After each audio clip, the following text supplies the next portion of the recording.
Hello world, Facebook and our uh hmm. I don't know who else might be watching. Might be some people out in space. I have to be careful. I think I here lately been pushing the buttons to Facebook jail outside, so I have to I have to watch myself. Uh, Guys, we have another great show. This is the Soulful Real Talk. I am your host, LaRon, Mr. Takeover, now a radio personality, which I love. Definitely catch us at 10 o'clock Saturday mornings from 10 to 12 on 101 TKO radio online station. And I get to welcome back to this new season, Miss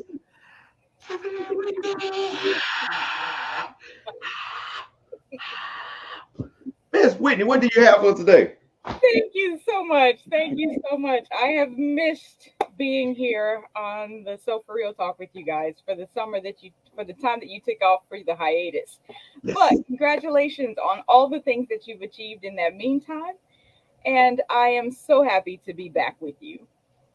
What are we talking about today, madam? Today, we will be diving into chapter 5 of the book TruthSpeak, Hmm, Some Real Reasons Men and Women Don't Communicate. hmm, That's a specific designation because many people believe that the differences in the way that men and women process things contribute to the difficulties they have interacting together. They can, but they don't always have to. And this manual walks you through those experiences in your own life that will help you to overcome those communicative impasses. And tonight we'll talk specifically about chapter 5, which is incorrect labels. hmm, I can't stand them. It's definitely those old school labels back in the government days where you had those little gray containers and it just had cereal on it. Couldn't stand them. Good stuff. Oh my. Well, as I've gone through some of the material before, and it's been a little bit of a while since we've been together, I'd like to go through a quick review Okay, to bring us up to speed before we jump into tonight's topic. sure. So, if that's okay with you, I'll share my screen now Okay, so we can begin all right. the presentation. And here we are.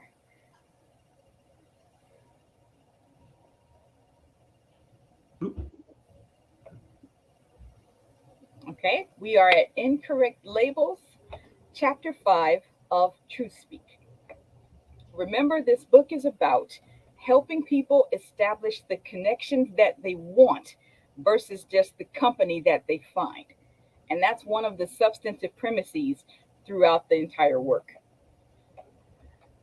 For the review, we talked about in the beginning that the single biggest problem in communication is the illusion that it's taken place.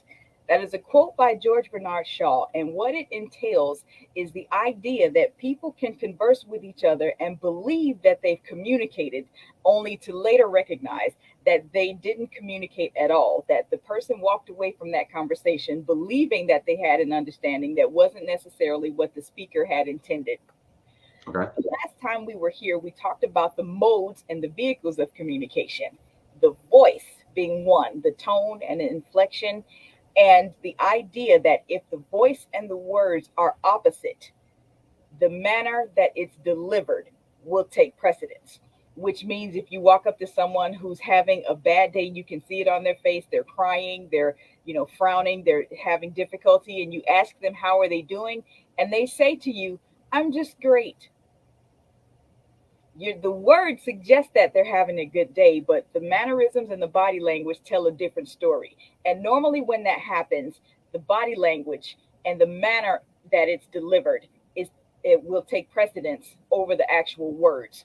Okay. Now, here's something specific about this point. When we deal specifically with men and women, a lot of men will get in trouble with women for treating that woman like they're in a relationship but never actually saying that they are, and actually saying the opposite sometimes. So Mm. her emotions are caught up in being in a relationship with him. But when she questions him about that, the first thing he escapes with is to say, I never said this was a relationship. Ooh. Never told you that we were committed to each other. But Ooh. all of the ways that he's acted has led her down the path to honestly believe that.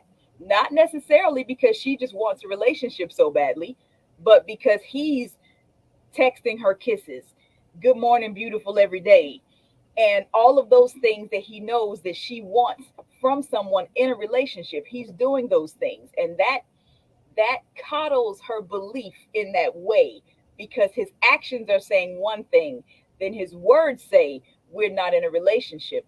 She's more likely to definitely believe that they are, based on the interaction versus just what he said. That Let me happens interject so right often. there, just right quick. What's so sad about that whole situation, and you're it's like 100% true. From my experience, not because I've done it, but from friends and coworkers and just people I just randomly talk to. But I would like to say that those same men that do act that way or say those things, that they're in a relationship. It's just that control aspect of it, because as soon as that table is flipped and she's not showing that attention, or giving away things that that person wants at that time, then they're caught in their feelings. So it's so funny how men do that. Sad more than funny. Absolutely, absolutely. And I've seen rare occasions where women do that as well, Hmm. by entertaining a man that she knows has an interest, but she says, she makes it a point for him to understand that they're just friends, Yeah. but her actions are still leading him to hope for a relationship with them. In that case, it's a little bit different, because she doesn't want a relationship. She said that he does, but he is continuing in the hopes that it will change her mind. Yeah. That is no longer her responsibility. But I do say that there are women who also play that words versus attitude thing against each other in the same way that it's common that men do. And for some of the other points that we talked about were tone versus volume. And we get into loud anger, which is what people expect, versus the quiet anger. Many men know that when a woman is angry, she will resort to quietude. She won't say anything. Hmm. It's important to make this distinction, because people believe erroneously that if someone is angry, it must be loud. And that is not true. Nope. Oftentimes, people can be very, very angry, but it shows in a way that's actually very quiet. So, if that person is under the impression that anger is only loud, someone who's quiet angry, their anger and emotions might bypass that person's understanding. Yep. And on the other side of that, there are people who believe that everything that is loud is angry, and it's not. There are people who, we talked about people in a restaurant who have to talk a little bit louder than the people at the table next to them, just so that the person next to them will be able to hear. I got kids like that. So understanding the difference between loud anger and quiet anger versus loud anger and loud happiness is very important when we're dealing with the tone of voice versus the volume of it, and what that difference can actually mean in any given context. And we ask the question, is silence always the absence of voice? And we came to the understanding that it is not. The fact that you are silent in that moment does not mean that your voice has not been heard, depending on who you're speaking to and what the context of the conversation is. Now, it's very easy for me to venture onto a political direction with that next statement, but I won't right now. Okay. I'll just say that when you ask a person a question and they don't audibly answer, that can be the answer just the same. Okay. That silence isn't necessarily indicative of an idea that the person's wishes and their points haven't been projected or haven't been expressed. And when we get into written messages, one of the things that people used to really say about emails and certain text messages is that they didn't carry a tone. You didn't always know from an email or text if someone was joking or what they were really feeling when they wrote that. Yep. But we talked about the idea that the context carries the tone in a written message. So you don't have to necessarily have that singular instance of text as all that you have to go on. The things that were before it and the things that come behind it deliver the context in a similar way as if you were speaking to them or you could hear their voices. It's not always as thorough, but it Mhm. is better than just the blanket text with no context at all. And people are just left to their own devisings about what it means. Because normally, without context, people will hear things and receive them through their own experience, not necessarily what the speaker is actually saying. If I send you a text and you don't know what I mean by it, you could feel like I'm angry at you because of something that you're going through in that moment that has nothing to do with me. So Okay. you've read your experience into my text when I wasn't angry at you. So to get rid of those types of situations, context will usually carry a written tone, the same way that a voice or body language can carry an audible or a visual tone. And as I mentioned, these are just quick recap points. Okay. So definitely still jump in anytime that you have a question. Yes. We talked about body language and the fact that body language conveys messages just the same as anything else. But body language is not inherently sexual.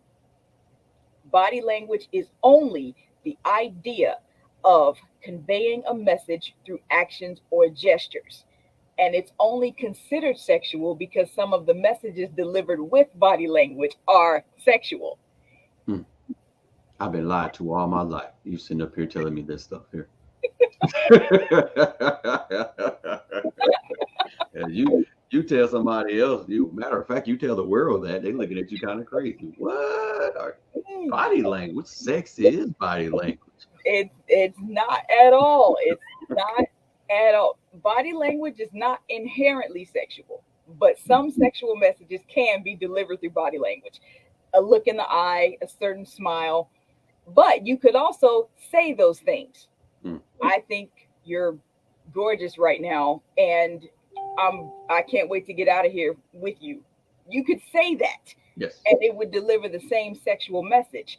So speaking, gestures, voice, none of it is inherently sexual, but it can be used in a way because the messages that will be delivered are sexual.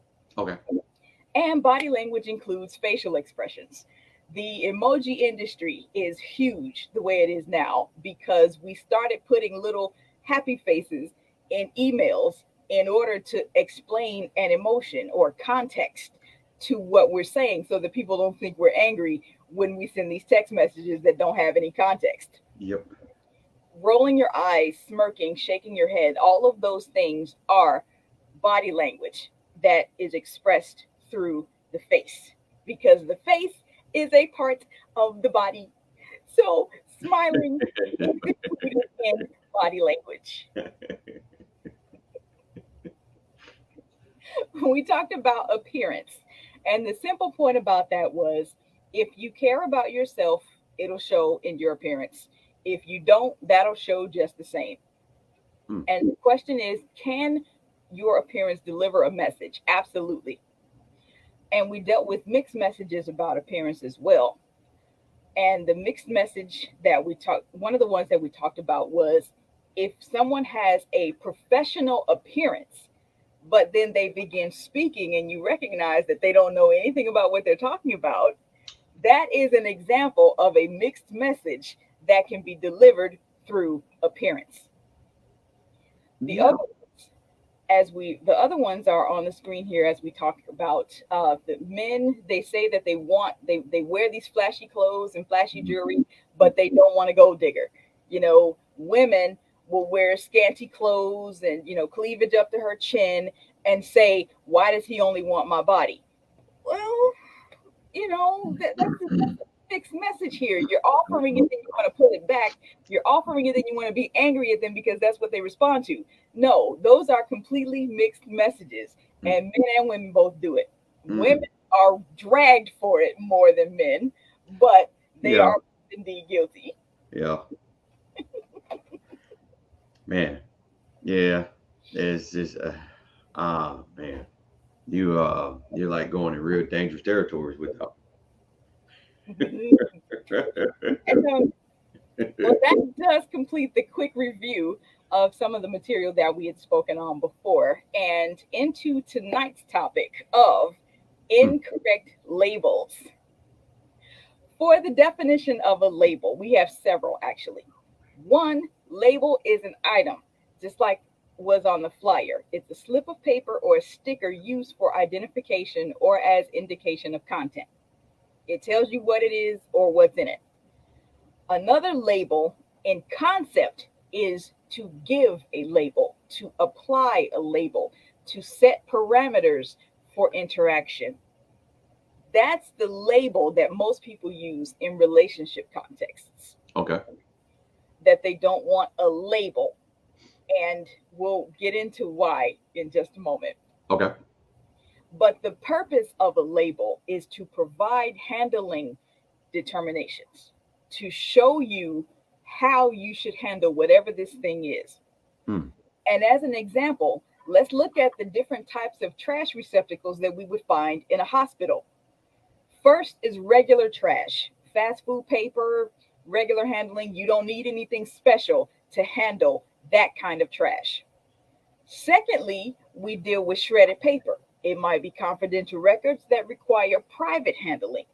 And third, and most importantly for a hospital, biohazard waste, blood, old bandages, gauzes, needles, things of that sort. Okay. That requires special handling. All of those things cannot safely be put in the same trash receptacle because someone who's not wearing any protective gear to handle trash and paper and food is endangered if they come across any biohazard waste. Okay. So you have to label these trash receptacles differently so that the content of that trash receptacle will be handled with the proper care instructions.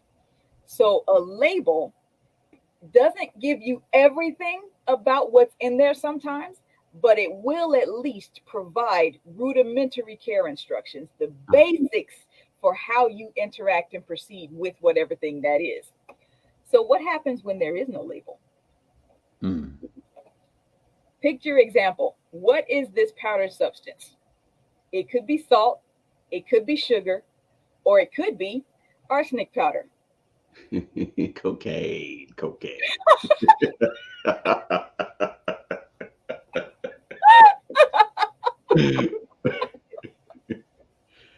It could be cocaine too. But for this particular presentation, it's not. Arsenic powder. And another example, we ask what's this clear liquid in this bottle? It could be hydrochloric acid, it could be several things, bleach. And the difference is, yes, these are extreme examples, as I mentioned before. But the difference in these examples is that salt and sugar, if you put salt on your food when you meant to put sugar, at most it's an inconvenience. If you have, um, just a second here, here we go. Okay. Okay. The difference between salt and sugar and arsenic is deadly. It's kind of like that incident here recently about them folks in that elementary school in that supposed milk. I don't know if you Mm, heard about that. mhm, mhm. I heard a little bit about it. I don't have all the details yet, but totally we're understanding the importance of having labels on stuff. Okay. And um, I am here. This is important. Looking harmless never stopped anything from being detrimental. If you have some white powder on your table, you might think it's salt. That doesn't change it from actually being arsenic. You might have a clear liquid. You think it's water. That doesn't change the properties of it from bleach, hydrochloric acid, and other sanitizers that could be the same clear liquid appearance as water. So the idea that something looks harmless doesn't mean it can't kill you. You just make me think about your story before the show. Like that particular person was harmless but detrimental at the same time. Absolutely. Absolutely. I'm sorry. Okay, proceed, please. No trouble at all. Connection. The connection between labels and the things that we tie into distractions. We talked about experience-based internal distractions, Hmm. habit-based internal distractions, Hmm. concern-based internal distractions, Hmm. honest external distractions, and intentional external distractions. Those are all ways that the communication process can be impeded. But what difference does it make if one person speaking is a man and the other is a woman when we deal with these distractions? Okay. It does not make one difference at all. Now, the connection between these 2 points is this. There are a lot of things that people have researched and compiled about the differences in the ways that men and women think and process information. And when there's a disconnect, the first thing people, I'm sorry, the first thing that people think is that the disconnect is based on gender because of all of the research that's been done regarding the ways that men think versus the ways that women think and process things. Okay. There is a legitimacy in those terms, but that might not always be the reason that there is the communication gap between men and women. Men and women have the same problems communicating with each other that any individual can have communicating to another individual. But because a misunderstanding occurs between two women, they're able to deal with the actual issue. Mm. Versus if it occurs between a man and a woman, gender is automatically blamed, Yes. and they never look for another reason that the Nope. communication is impeded. This is page 67. No one has ever solved a problem looking in the wrong place for the solution. So it's important that when problems are mislabeled, they're not handled correctly, and the real solution is almost always eliminated. Hmm. When the first response is to blame gender, the actual problem that may be caused by the distractions that we talked about will never be considered and much less resolved.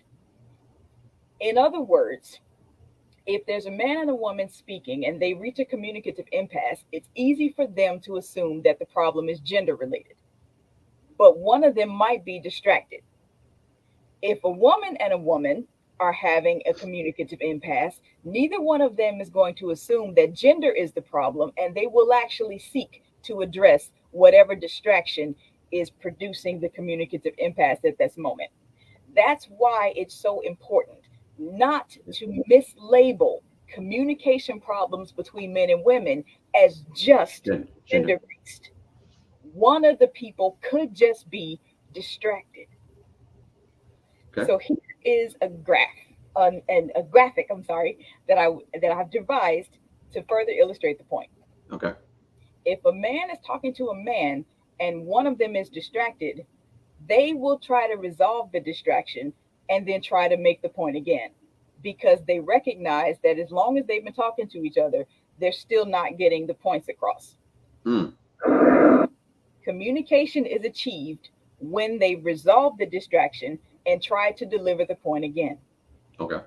When women are talking to women and one is distracted, They resolve the distraction because they recognize the distraction's an issue and not gender. So then they try the point again and they achieve communication. Okay. Now, here is the issue. When a man is talking to a woman, or a woman is talking to a man, and one of them is distracted, they blame gender and walk away. Hits the goalpost. That exactly.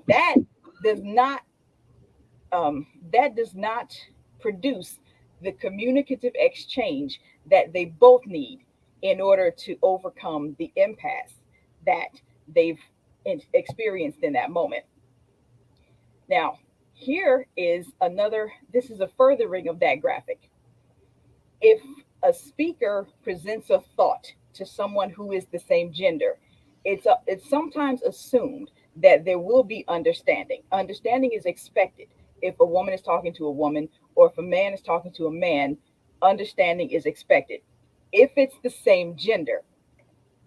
But if it's a different gender, if a woman is talking to a man or a man is talking to a woman, this goes back to what we were talking about a second ago. Okay. When one is distracted, instead of blaming gender and walking away, try to resolve the distraction and try the thought again.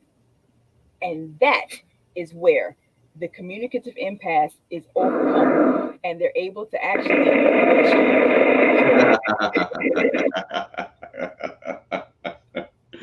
A lot of relationships wouldn't mind hitting one of those goals like that. And while we're talking about the differences in the way that men and women interact, I am not suggesting that the research that's gone into how they process things differently is void. I am not suggesting that at all. What I am suggesting, though, is that because that research is so well accepted, it becomes an easy cover for people to run to if men and women are at communicative impasses, which means that the research that was designed to improve male to female interaction is now the very thing that stops them from actually having communication in the optimal experience. Okay. Rather than blaming the research, saying men and women just don't think alike, and that's why we're not getting it. One from Mars and one from Venus. That's the issue. That's how people That's the frame reason. that whole situation. And as true as that may be in some cases, it's not the case every single time. And in that window between where it is the case and where it's not, there is a lot of room for people to recognize that one of them is distracted. And if they try to resolve that distraction and then try to communicate again, it is much more likely that the communicative impasse that they experience between a man talking to a woman will be overcome. So I don't want to say that all of the research about how men and women communicate differently is void, because it's not. What I am saying is it should not be as liberally applied when men and women have a disagreement, Okay. because it could just be that one of them is distracted. Once you resolve that distraction, try that communication exchange again. This particular problem does not usually exist in same-sex conversations. If a woman's talking to a woman, we don't run into this problem as often. If a man is talking to a man, we don't run into this problem. And that's one of the reasons that this book is specific to the problems that men and women have, because this one isn't prevalent in same-sex conversation. Okay. And for another set of examples, I wanted to give some what I'm calling common gender culprits. Uh-oh. Things that could be the causes of distractions and which gender is more accused of each one of them. Men and women both accuse each other of having baggage and unresolved issues as the reasons that they're not able to communicate with each other. Okay. Men and women both have work stress that they can look to for the cause of the distraction that's keeping them from understanding what the other person in front of them is saying. Attention to children is usually something that women carry a higher burden for than men. Listening to reply is a defense mechanism. And more often than not, it is a guy who will employ this particular tactic when he's in conversation with a woman who might be saying something that he doesn't agree with, and he's looking to defend himself versus understand what she's actually saying. Okay. Along this line, we also look at avoidance. More men will just try to skip the I was conversation. just gonna say, man, men are just turn around and run. Not come in the house if they ain't have to. They would just real skip the conversation before they want to talk about whatever the actual thing is. And when they finally been cornered and they don't have anywhere else to go, they're watching the words come out of her mouth, but the understanding just isn't settling in. That's something that a lot of men have even confessed in some situations. It's like my dad. Tangent talk is more likely to be delivered by women. And we talked about also that tangent talk is when you introduce elements of the discussion that are important, but not necessarily relevant to the moment at hand. And a lot of women will do that unconsciously. So that was definitely a gender culprit issue for her. Okay. Sleep deprivation goes both ways. There Hmm. are men and women who both are completely exhausted, and they recognize that that exhaustion prevents them from receiving whatever the person in front of them is saying. And not considering your hearer, that's a little bit of an extension of listening to reply. It's more about the men who are not, they're not okay, for the point that I'm making, some men are not willing to Uh, look at the perspective from anybody's perspective but their own. So if the woman is trying to explain something, he's just not listening because he's not considering where she is or considering how he might curtail what he is saying to her best receipt. Women do that also, but in the research that I found, people most people believe that men do this more than women. And for the guys, not knowing what you want to say is man. another huge, huge deal. So When it you put that one at the end on purpose for you just to pick on me, did you? no, Yeah, we've talked about this in your book, and you just keep doing it. Hey, I be trying, you know, see, like right now, I don't know what to say. See, it's just, yeah, yeah, yeah. and and with these gender culprit examples, that brings us to the summary points. For men, when a woman does not understand you, stop assuming that it's just because she's a. For Okay. women, when a man does not understand you, stop assuming that it's just because he's a man. Sometimes they are just distracted.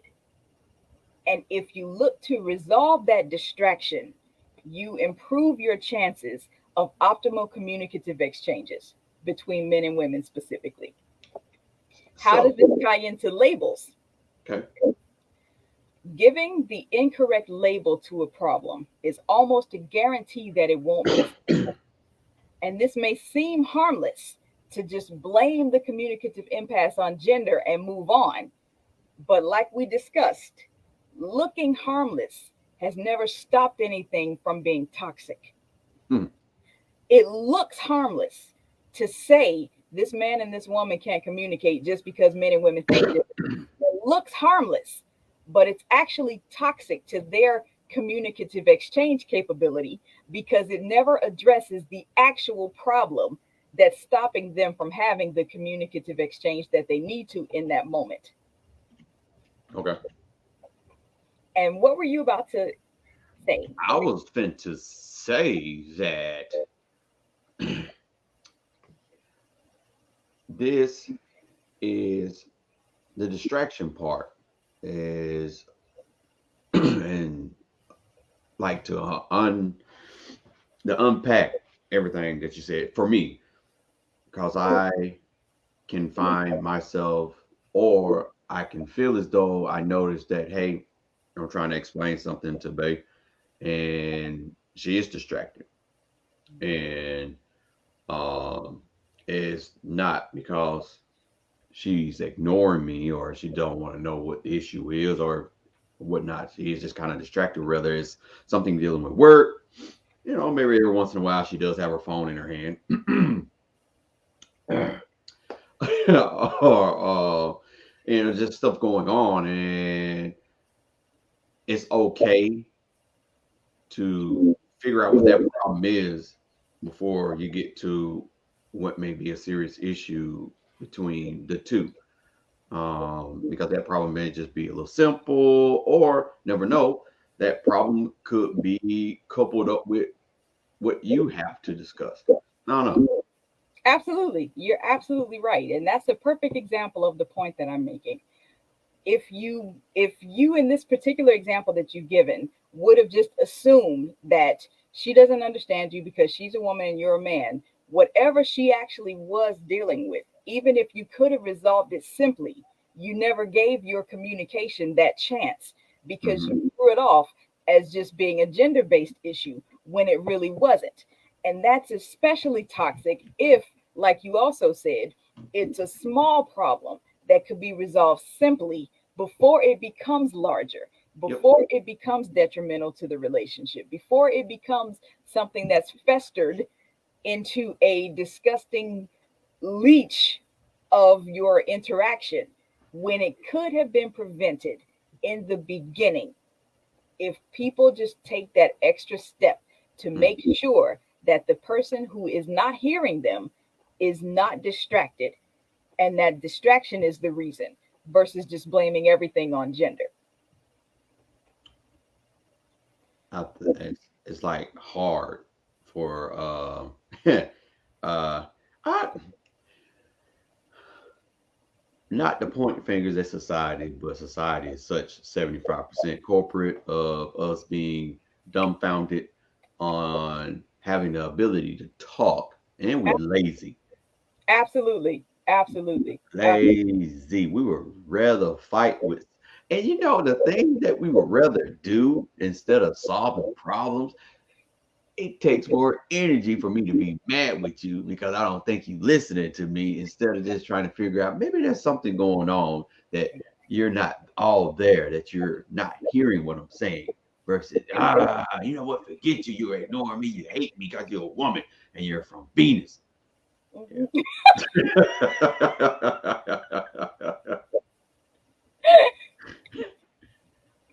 Yeah. You are absolutely correct. You're absolutely correct. Hmm. I've only heard about the book Women Are from Venus, Men Are from Mars, or whichever way they go. I haven't read it yet. I've never read it. I shall not read it because I didn't come from Mars. Very true. Which I'm pretty sure the whole book is just metaphoric. Oh, sure. Yeah. Absolutely. Absolutely. But And metaphorically, I still didn't come from Mars, so that book is not for me. exactly. Well, on that, do you have any questions about the things that we talked about for the quick review and then the incorrect labels notions? No, it's just the even when it's down to the labeling, like you were stating at the very beginning of him saying, "Oh, I didn't put a label on this. You did." I've actually have talked to someone with multiple people that have had that male tell them, "Okay, hey, we just friends with benefits." But actions are speaking totally different. So you have all these TikTokers, these Instagrammers, these YouTubers, telling everybody, hey, don't do marital duties if you're not married. Me personally, I think different. Whereas for me, and this is just my opinion, when I first started dating my wife, I dated my wife as if she was my wife because that's what I wanted her to be. And if people were to go into a relationship with the honest truth on what they wanted and what that actually was, instead of doing something totally opposite than what they put out verbiage wise, Mm-hmm. it wouldn't be so much of a confusion on what's going on, or it wouldn't be this spat about, hey, don't date a man and cook for him and do all this, or don't do all this crazy stuff. I just think it gets lost in translation due to that's not what either person that's not doing what the action is not meeting up with the words. That's what they were not trying to do that in the first place. Exactly. And Yes. you see now more than anything where people are kind of respecting someone sitting up here and saying, I just really want you for a booty call. My thought about that. My thought about that. I'll address that, and then I'll jump back over to something else that you said a few moments ago. Most of the time, when women say, if all he wanted was sex, it would have been okay if he had said that at the beginning. When They they say lying. that, they say that after they've slept with him and now he won't return any of their calls. I said they lying. They lying. I mean, at that point, there's nothing she could do but try to make something make Out of sense. something that, yeah. Hmm. So the idea behind the notion that, it's becoming more acceptable for guys to just come out there and say, all I want from you is sex. No, it's only in word is that becoming more acceptable, because a lot of women are still looking for relationships. I'll say a lot more women are looking for relationships than men. I'm not suggesting that no man is, and I'm not suggesting that What all you, women are. what you say, Miss But Whitney? which part? No, I'm being funny because Oh, that's not how these women out here trying to be just like these ridiculous men out here. You well, know. see, that's my point. Their actions in trying to mimic male behavior is a get you before you get me response. Mm-hmm. They didn't have to erect that wall of protection of themselves. They would be more vulnerable and able to admit that they'd rather have a relationship than to be out here, trying to look for it and sleeping around with all these various different guys, hoping that the sex will make him stay, which Yeah. they know it won't. Now, again, I do have to qualify that statement. This is not all women, because No, there it's are not. some And it's women. not all men neither. Correct. But I know that I have been flogged in Facebook comments when I'm making general statements like these general principles we're talking about. And then Mm. suddenly say, well, not all men. And I'm like, okay, we Yeah. accept I that love I'm talking I about. love that response. I'm like, if the shoe don't fit, don't wear Thank you. And that makes me feel at some capacity that they're projecting, that they're it. defending themselves Yeah. Mm, against what's being said, which mm, is a telltale action that they've at least been guilty of this thing at least maybe once or twice. mm, mm. And But I can sit up here and say I've been guilty of that before, in my early years, mhm, where I went in and didn't label what it was correctly, or I labeled it like I thought I wanted to label it, but once I got in it, that label changed and I didn't say anything. mm, So absolutely. that's a lot of that going on when labels change. Expiration dates are not put in correctly, and folks putting stuff off on the shelf and stuff like that. Yeah, yeah, I've done that a couple of times.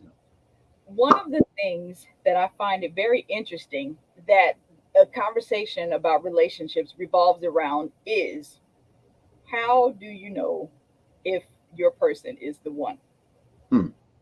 Many men have said to me directly and through social media interaction that many men know. within 6 months if this woman is a freak, their friend, or the future. They know in 6 months. Whether or not that timeline is etched in stone anywhere, it at least provides a basis for what these women are doing when they're with these guys who haven't defined their relationship for like 3, 4, 5, 6, 7, 8, 9 years. If they've known all of that time, if they've known in 6 months whether or not they were going to look to marry her or not, for a woman to waste all of those years with him trying to figure it out is an error. Mm-hmm. The time what happens in those situations is after 7 years, he's known for 6 months, but after 7 years, they break up. And she's like, oh my God, I thought that everything I was doing was going to make him change his mind and Yep. decide to marry me. Yep. Now that we've broken up, he's with this new woman. Yep. We've been And together doing all those things that he's supposed to be doing with me. and they've been together 4 months, and now they're talking about getting married. Yep. There are women who ask the question, why does that happen? Why did he do that? Unfortunately, miss, it is because you made it comfortable for him not to go. Hmm. Everything that you did trying to convince him to marry you made it convenient for him to stay with you. You're cooking, you're cleaning, you're doing his dry cleaning, you're doing all of these types of things that he wants somebody to do in his life after he's already decided that you are not the one. Yes. So you cannot change his mind on those things. And that's why I come in with the thing that I was talking about a little bit earlier. Now this is where that stems from. When people sit up here and tell you, "Oh no, don't cook for no man, don't do this for a man." The thing is that you're cooking for the wrong man. Yes, I agree with that. I absolutely agree with that. On a quasi-religious point, I have seen Christian women say that they need to position themselves so that the man of God can see them, and they compare that to Boaz and Ruth's story. So the woman is supposed to be all dolled up and prepared to be a wife, and Boaz is supposed to find her and make her this wife. First of all, Boaz was one specific man that Ruth was trying to get the attention of, following the instruction of her mother-in-law. That is a very specific set of circumstances, and it's too specific for the general ways that women today apply that same notion. Ruth was looking at one man, and these women are supposedly positioning themselves for anybody whosoever will, calling that following God. Yes. No, that is erroneous. That is flawed, and that is just plain wrong as a bottom line point. Secondly, a lot of emphasis is always put on women being prepared to be wives, but there's not as equal emphasis as men being prepared to be husbands. And that's an entirely different story. It's an entirely different discussion. But while we were talking about it, I just wanted to make the point that these women are out here trying to position themselves in front of men who don't care about being married. Yep. What you said addresses the point of deciding that she is your wife and treating her in that way because that's what you want. You want her to be that for you. So there's a distinction between that course of interaction versus these women out here who are, sleeping with these men, doing all of the wifey, playing wifey. That's what I call it, playing wifey. When she's taking care of his children by somebody else and all of these other things that she's doing to prove herself wife worthy, she's not supposed to do that, because this man that she's trying to prove herself wife worthy to is not interested in being married. Nope. That's why all this from the very beginning. Exactly. That's why they go for 6, 7, 8, 9 years. He's comfortable. He has no impetus to move at all because she's doing everything that he wants somebody to do in his life when he already knows that she's not the one. Yeah. After all these years of that, they break up. His very next relationship, he is talking about getting married, and then the woman wants to know why. He's known the whole time that she's not the one. Yep. That goes back to, as a wrap it up full circle issue, the whole label concept. When something has a label, you have been given rudimentary care instructions, how we should interact, how this is going to go. If we are friends, then that involves a list of behaviors. If we are committed relationship, that involves a list of behaviors. Yeah. If we are married, that involves a list of behaviors. And the thrice shall not intertwain, you know? Yeah. If your friends, stay in your friend lane. If your relationship, stay in your relationship lane. If you're married, stay in your married lane. Now, of course, this is a structured general premise, but once you decide that you are going to marry somebody and that person has decided to marry you, even though you haven't gone through the ceremony yet, it's it's acceptable to give them the consideration as your spouse, even if technically you're not married yet, because you both decided that you will marry each other. So Yes. now that person is your spouse. You just haven't gotten the certificate yet. And this is a funny thing on when people say the night before you get married is your last night as a single person. That Nope. is so deleteriously destructive. Nope. You're always single. You're single throughout marriage, throughout relationship, throughout the life until you die. I'll need you to explain that a little bit further, but for the point that I'm trying to make I'm right meaning as in a single individual. now, a single individual, yes, absolutely, I believe that. But when you When folks say that, I get the concept of them basically saying that you're not an individual anymore because y'all two are one, which you are, but still you have to function as a single person. I Um, fully agree with that. There are so many people who lose themselves in relationships, yep, predominantly women. Men do it yep, too, but predominantly women who she is his wife, she is their mother. She is never who she is. nope, It's as if her value has an attachment to other people, and that isn't the utmost epitome of all that she can be as a person. That's why a lot of women who recognize that their husbands have cheated on them don't want to leave and they blame it on the kids. But the fact is, for all of the life that she's built with this man, she's lost herself in it. And she doesn't know what she likes anymore because her whole conscious mind has been given over to her husband and her kids. That is a dysfunctional codependency that should not happen under the guise of a healthy relationship.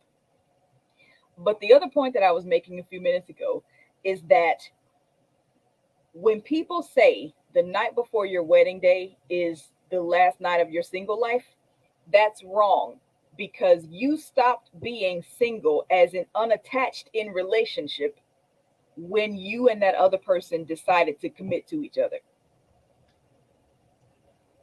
yep. There are There people, you go. Now somebody understands exactly what I've been trying to say. Look at that body.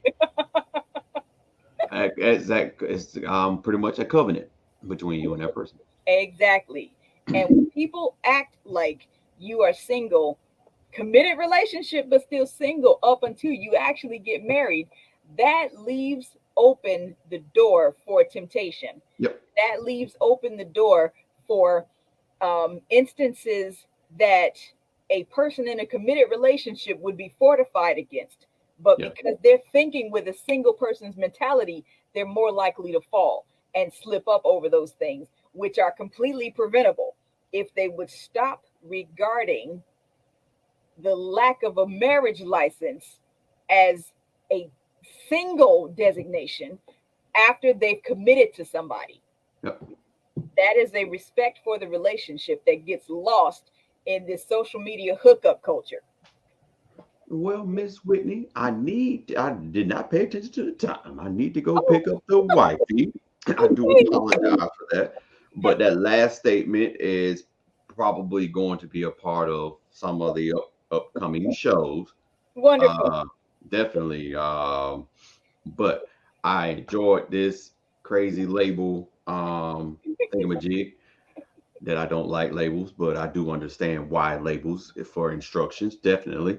Guys. Please share, like, it helps the algorithm, not only here on Facebook, but YouTube as well. And you will definitely see Miss Whitney a little bit closer to the end of the season again with chapter 6, right? Yes, Yes. absolutely. I will. Yes. Absolutely. Yes. And And she's gonna be on another couple of shows, so be ready, guys. So we're gonna say bye, and I love you all. Have a nice night, Miss Whitney. likewise, thank you. You're welcome. Bye.